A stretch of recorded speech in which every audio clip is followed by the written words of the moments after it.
Hello everyone, I'm Trey Rich and you are watching The Buzz. On today's show we have AnnaLynne McCord and the cast of the movie Feral State at their Hollywood movie premiere. That's right, red carpets are back. And then we have Will Gittens and his brother JR Gittins, aka the Island Boys, join us in the studio to talk about his hit viral song Zodiac. And finally, in our artist spotlight, we have Jillian Rossi at the Mint in Los Angeles. It's going down, let's get this show started. Hi, I'm AnnaLynne McCord and let's get buzzed.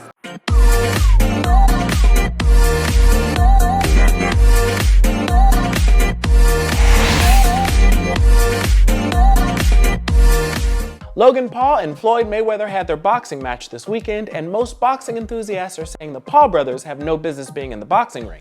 And others say they're good for boxing because they bring along a new fan base. Is this the new future of the sport? That any former TV star, influencer, or actor with a history of behavioral problems can book a fight with a former boxing great?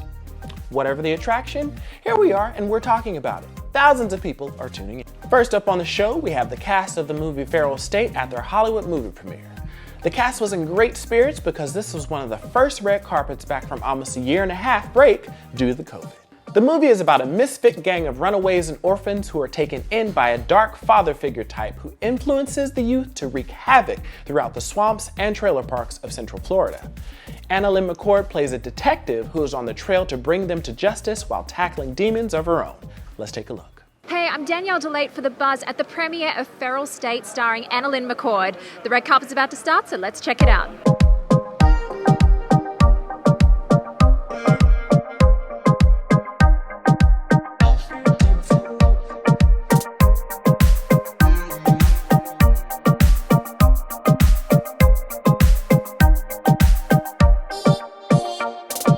So congratulations on your debut directorial feature film. That's really appreciate it. Thank you so much. Where did the inspiration come from to write and direct Feral State?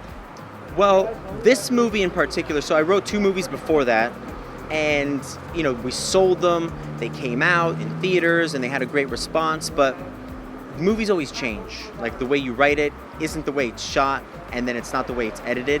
And then I wanted to have control over the vision. So as an actor, you have no control over your performance, the editor, director.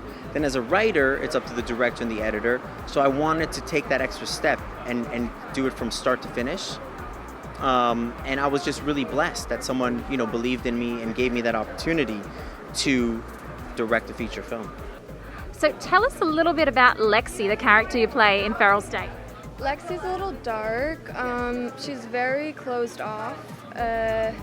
I think she deals with a lot of stuff, like she feels a little misplaced because she doesn't want to be there, but she has to help out, I guess. And so she's pushed to her depths.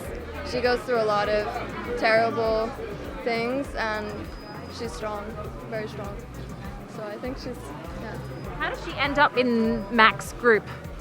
So Cody and Lexi are siblings, and when they're 9, really young, their parents are deadbeats, and they kind of don't have anywhere to go and no one to take care of them, and he ends up finding them and taking care of them.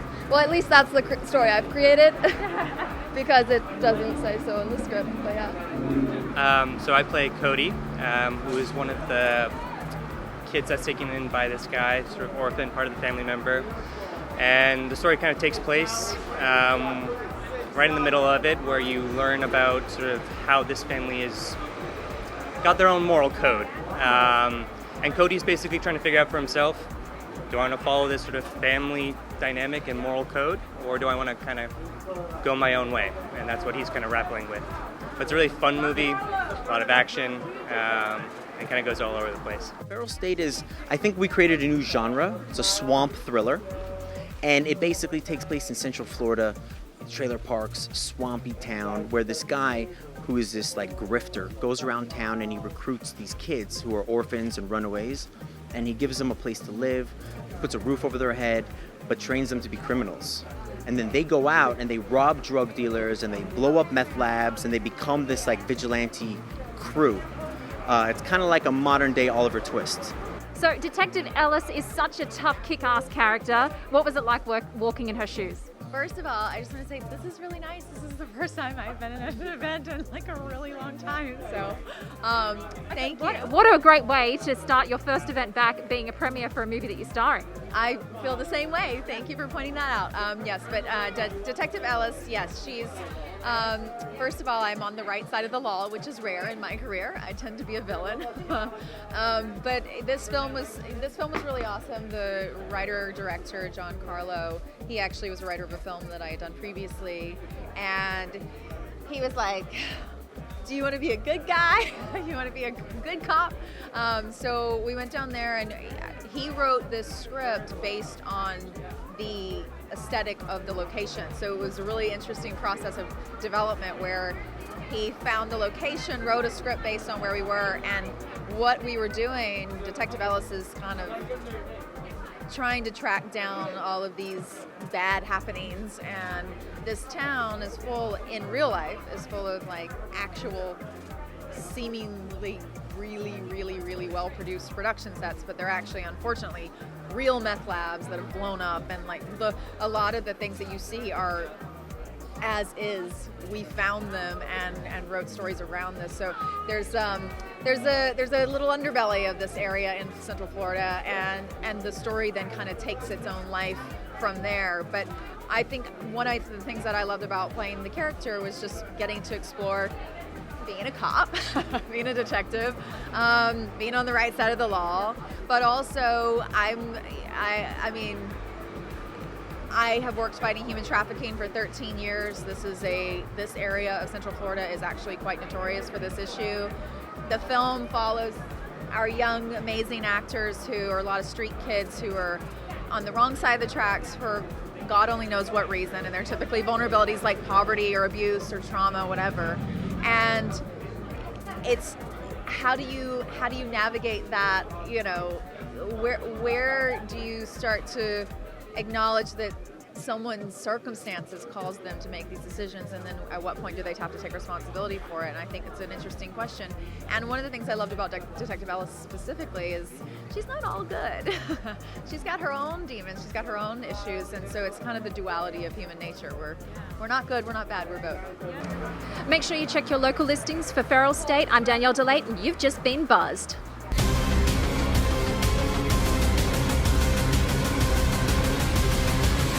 You're gonna reflect back on what we're doing here, and it was for the betterment of the world. Feral State is available on your favorite streaming platforms. After the break, we have Will Gittins and his brother JR in the studio to talk about their hit viral song Zodiac, so don't go anywhere. This is my age, this is my sign, this is where I live, and what I like, this is where I'm from, and what I do, this is what I love. How about you? I know you wanted me. Feeling my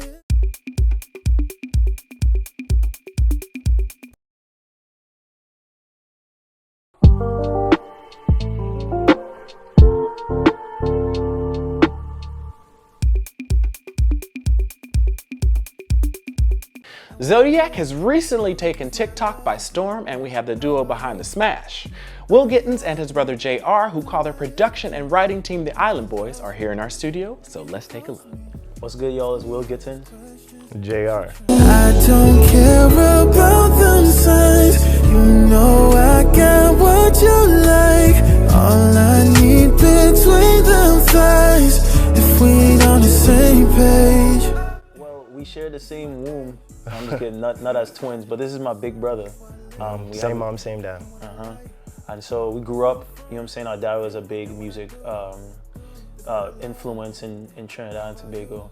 And so we grew up while he was in his prime doing music every day, teaching people vocal lessons, engineering, production, everything. So we got to see that from a young live age. Performance. Exactly, yeah. And that's actually how we got our start in live performance, was through our dad performing with his youth group that he started back when we were kids.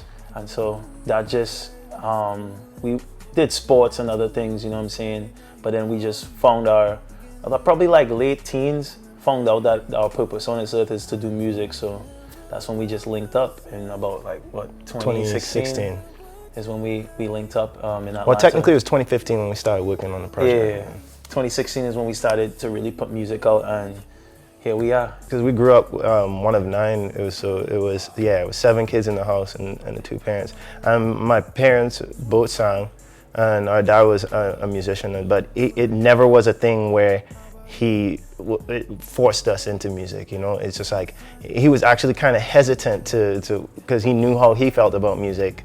He's kind of hesitant to really get on us about practicing and stuff like that. But it got to a point where he started leading by example. I remember waking up and he would be playing guitar at like 5:30 in the morning, just practicing, and that was the stuff that kind of like stuck, you know. It was never a force. It was never anything like it was never under any pressure. In fact, they were so surprised to see that we actually ended up taking up that mantle of chasing after music. But that was because we felt like it was something that we really needed to do and something that we identified with. So. This is my age, this is my sign. This is where I live, and what I like. This where I'm from. Before we moved to LA about 8 months ago, and we had a period in Nashville where we stayed with our parents because we were looking for a spot. It was kind of difficult because of COVID, of course. And I just was creating content on TikTok, you know, trying to stay relevant on there. And I just sat there and I was like, yo, let me try and come up with a jingle, something that's gonna be engaging. So I'm like, well, everyone has an age, everyone has a zodiac sign, everyone has, most people are from somewhere but currently live somewhere. So I was like, let me just try and do something that's creative that people will enjoy. I came up with it in 5 minutes, like a jingle, and I put it out. And in the next 2 weeks, it had like 10,000 videos made. So I'm like, wait, what's going on? And then a week later, it's 20,000 videos made. And then a week later, it's 30. Then a week later, it's 50. And by the time we were in LA, I remember, you know, the Clubhouse app and stuff like that. I went into a Clubhouse room and somebody brought me in there and they were like, yo, this is Will Gittins. He has a hit record right now. And I'm like, hit record? Like, I was like, what are you talking about? That song wasn't just a jingle, you know, and he introduced me as that. And so it kind of made me be like, bing. I'm like, this person thinks that this is a hit record, so let me go see if I could turn this into something. And so my brother and I have had a formula of really just taking things that are very relatable, and my brother just takes production and other elements to make it, what do you call it? Easy for the Gen Zs More and the younger palatable. people to take in, and so you could be. Yeah, so I mean, so naturally, I'll be honest. When he brought me the jingle, it was really jingly, you know, and it's just kind of like, yeah, and it's just like we respect music. It took us a while to get where we are, so we just didn't want to have something knowing its potential to blow up. We didn't want to have something that we were gonna have to sing that we didn't particularly care for, you know. So it's just kind of like. Not to say that we don't care for how it was, but we thought it was a little too gimmicky. So we took instead of looking at it and trying to just make it into something, we decided to do what we did, what got us here, you know what I'm saying? Working with other clients, and we approached it like it was just any other job, you know? And it's just kind of like, he took it and he wrote the rest of the songs like we were writing a song for a placement with Chris Brown or something like that. And when I approached it with the intention of like keeping it trendy, but also giving it potential to have legs over time, and that's kind of goes hand in hand with how we kind of align ourselves and how we kind of have an outlook for ourselves in on the long scale, and that's just kind of the long run, thinking about not just today but just in 10 years and 20 years, you know. It's just like everything that we do, we go about with that perspective. Every time we do music, man, we enjoy it, you know. We've gotten to a point in our craft that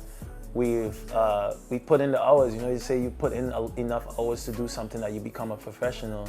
And so it's like whenever we do something, we have no fear, we have nothing but just positivity and just the assurance that whatever, if we're going to do a song, it's gonna be the best that we could make it. And that's gonna make it an amazing song because we've put in the hours to get it to that point. So as far as like singles and stuff, a follow-up, I even like probably a couple of weeks ago came up with something that I was like, yo, this would be like a Zodiac part 2, as far as something that would be super trendy and stuff like that.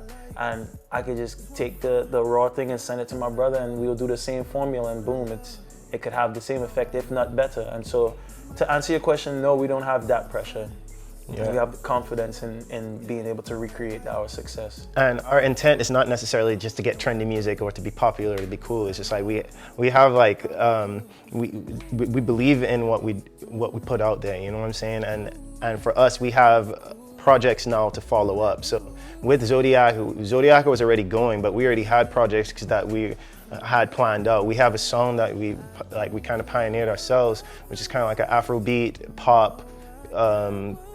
Caribbean blend with some touches of R&B and trap, because we lived in Atlanta for a while. But it's we've just kind of put together our own sound, and we've used our network to collaborate with some dope artists and producers around the world.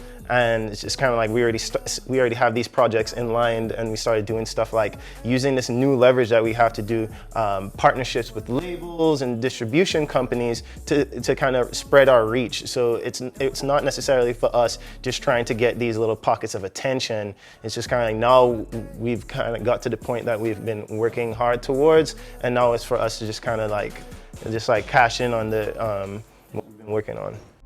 Haven't seen you in a while, had to pull up at your spot. Pull up on you.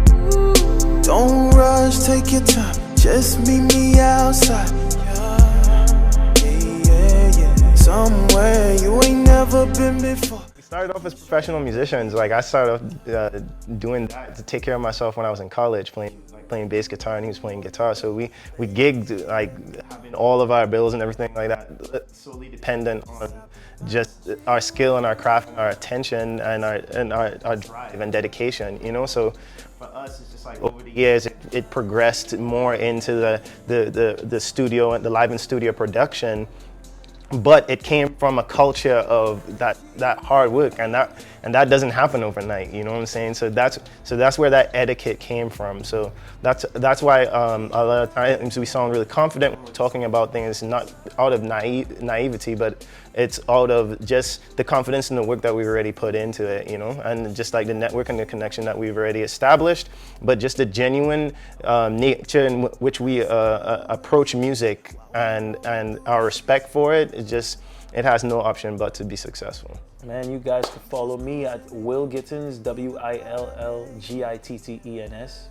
And you can find me at Produced by JR. Produced, the word PRODUCED, BYJR. Hi, my name is Will Gittins. And my name is JR, and you've just been buzzed. The music video for Zodiac is out now, and you can hop on TikTok to check out some of the cool clips made to the track. We still have more show to go with Jillian Rossi, so don't go anywhere.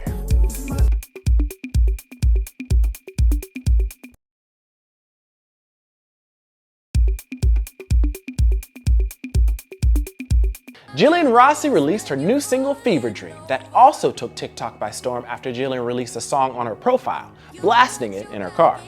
The song is now over 12 million combined views on TikTok, and we have her up next at the Mint in Los Angeles. Let's take a look. Hi, my name is Jillian Rossi, and you're watching Backstage.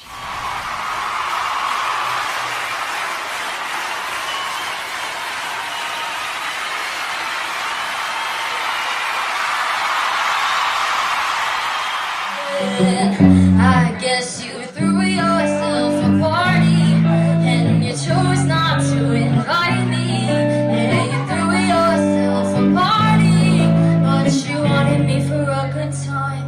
You said, text me when you get here. You made it so clear it'd be nothing but an art. 'Cause on the floor only wanted me naked, but you can't have your cake. Yeah, I did all the time, all the time.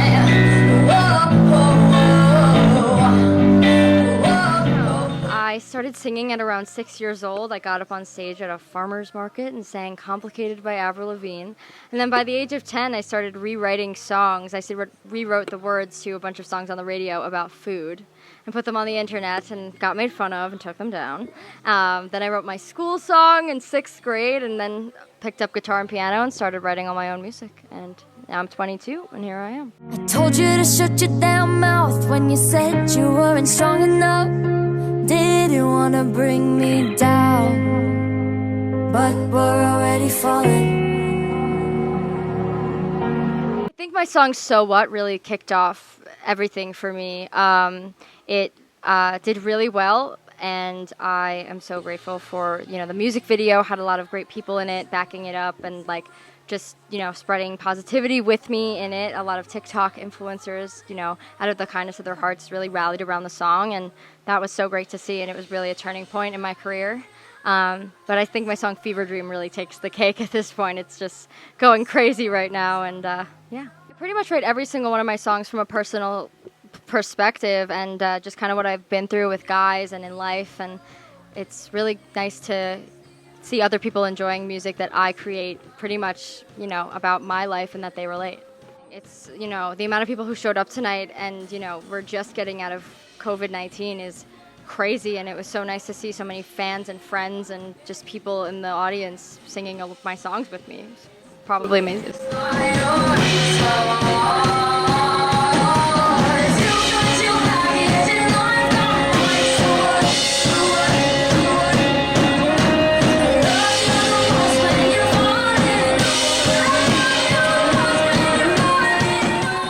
So this was my headline show at the Mint with my friend Caleb Hearn. I met him through TikTok, and we have a song together called Under the Weather. And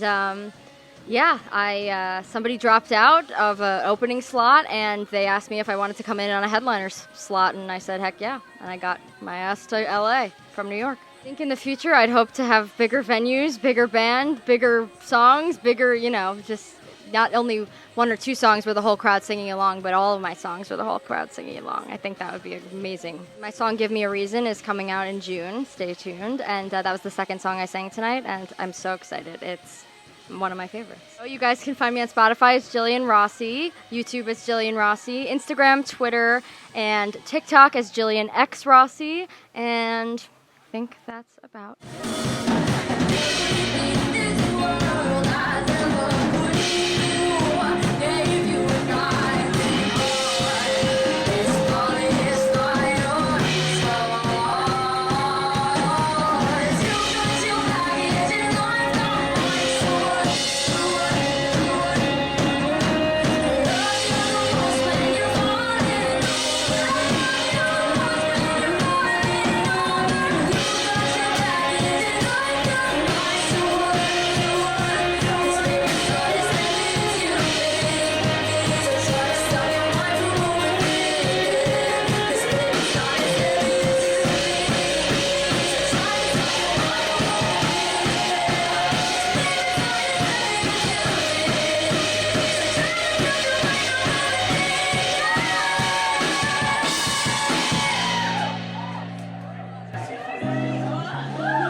Hi, my name is Jillian Rossi, and you've just been buzzed.